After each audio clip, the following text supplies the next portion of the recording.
Double चांदनी के पौधे पर अच्छी फ्लावरिंग के लिए और फूलों का साइज़ बड़ा बड़ा आए, किस तरीके से हम ख्याल रख सकते हैं। आज के वीडियो में मैं बताने वाली हूँ कि आप अपने डबल चांदनी के पौधे को सूखने से कैसे बचा सकते हैं।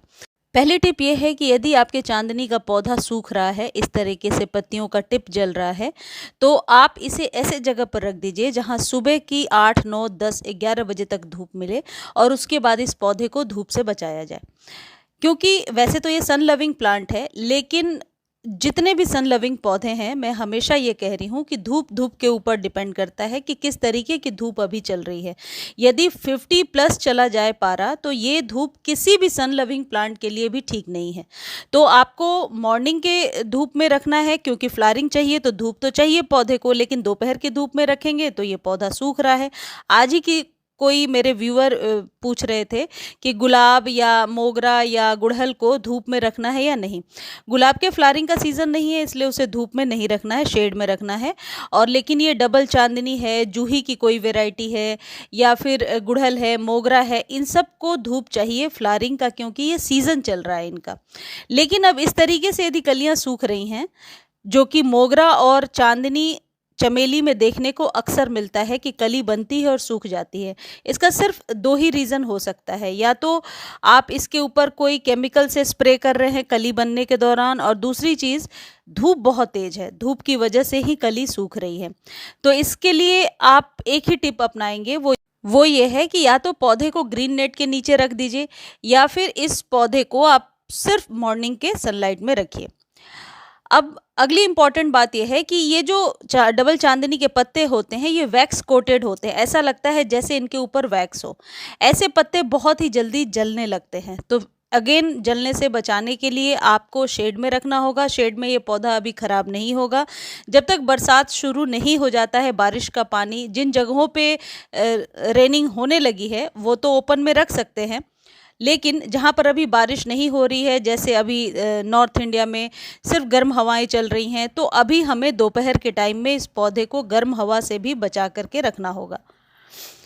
अगली इंपॉर्टेंट टिप ये है कि छोटे कंटेनर में ये पौधा बिल्कुल ट्री का रूप ले लेता है। एक अच्छे, आप कह सकते हैं अच्छे शेप में बढ़ता है। तो शेप में देने के लिए इसे आप टाइम टू टाइम कटिंग करेंगे। कटिंग करने का दो समय है, या तो बरसातों में कीजिए या स्प्रिंग में कीजिए। मैं जो ये करके दिखा रही हूँ, इसे पिंचिंग कहते हैं या डेड हेडिंग कहते हैं। डेड हेडिंग में जो फूल खिल चुके हैं और सूख करके आपके स्टेम के ऊपर ही लटके हुए हैं, उन्हें हटाना होता है। उन्हें हटाने से आप देखेंगे कि वहाँ से नई ब्रांच आ रही है। देखिए, इसके स्टेम के अंदर कुछ इस तरीके से वाइटिश सी चीज़ होती है, ये बहुत ही पॉइजनस है।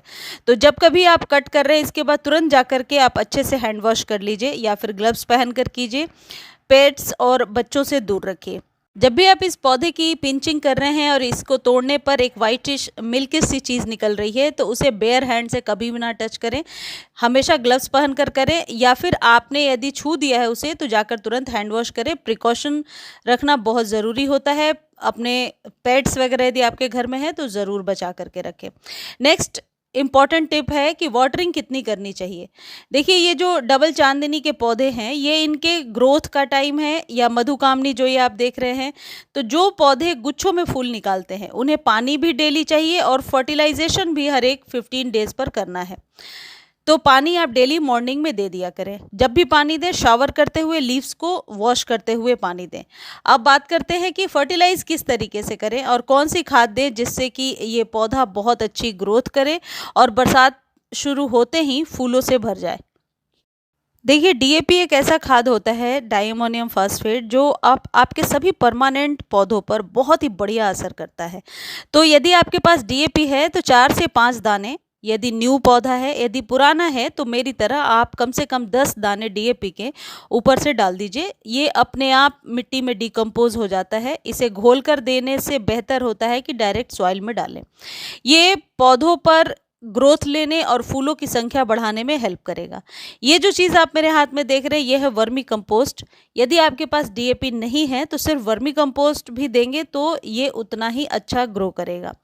ये जो वर्मी कंपोस्ट है ये 1 चम्मच ही मैंने लिया है, क्योंकि मैं रेगुलर जो ऑर्गेनिक खाद है वो भी देती रहती हूँ, जो वीडियो में आगे आपको बता रही हूँ। ये 1 चम्मच ऊपर से डाल दीजिए। आप चाहें तो पानी में इसे घोल करके 3-4 घंटे पानी में भिगो करके लिक्विड फॉर्म में भी इस्तेमाल कर सकते हैं, लेकिन मेरे गमले की मिट्टी ऑलरेडी बहुत मॉइस्ट है, इसलिए ड्राई फॉर्म में ही मैं दे रही हूँ। आपके गमले की मिट्टी सूखी है तो इसे लिक्विड बना करके दे दीजिए। इसे भी 15 दिनों पर रिपीट करना है। देखिए जैसे ये मधुकामनी है, ये गुच्छों में फूल दोबारा ही निकलने लगे, तो जो ये डबल चांदनी वगैरह है या मोगरा है, ये जो गुच्छों में फूल निकालते हैं पौधे, इनमें जब एक बार फ्लावरिंग हो जाए तो तुरंत फर्टिलाइज करके आप दोबारा फ्लावरिंग ले सकते हैं। लेकिन एक बार फूल खिलने के बाद यदि इन्हें भोजन उचित नहीं मिलता है तो दोबारा एनर्जी नहीं बचती है फ्लावरिंग करने के लिए। ऐसा मैंने कई बार देखा है।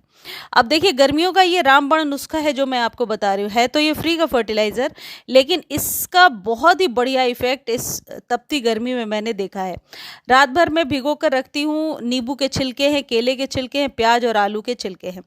अगले दिन इसे छाना और जितना मान लीजिए 1 लीटर ये पानी है तो 1 लीटर नॉर्मल पानी मिलाया और सभी पौधों को दे दिया। सभी फूलों, फलों, सब्जी वाले पौधे जो भी आपने लगा रखे, इवन इंडोर प्लांट्स को भी। इससे इतना फ़ायदा है कि मिट्टी नेचुरली एक तो भुरभुरी रह रही है, जिस वजह से पौधा सूख नहीं रहा है। देखिए ये मेरे जूही का पौधा है, कितनी अच्छी फ्लावरिंग कर रहा है। फूल तो सभी में खिल रहे हैं, मौसम की मार तो है, यानी धूप तेज होने की वजह से फूल खिल करके शाम को ही कई बार मुरझा जाते हैं, लेकिन फूल खिलना बंद नहीं हुए। तो ये जो खाद है ना, ये आप ज़रूर इस्तेमाल कीजिए। ये जो छिलकों की खाद है ये आप अपने सभी पौधों पर इस्तेमाल कर सकते हैं। इस वीडियो को आप फेसबुक पर देख सकते हैं, लिंक डिस्क्रिप्शन में है। डीएपी कहाँ से खरीदना है उसका भी लिंक डिस्क्रिप्शन में दिया हुआ है, आप देख सकते हैं। ये जो डीएपी वाली खाद है इसे भी अभी आप 15 दिनों पर रिपीट करेंगे, लेकिन जब बरसात शुरू हो जाएगा तो इनमें से कोई भी खाद नहीं देना है, क्योंकि बरसात के पानी में सारे ज़रूरी मिनरल्स होते हैं।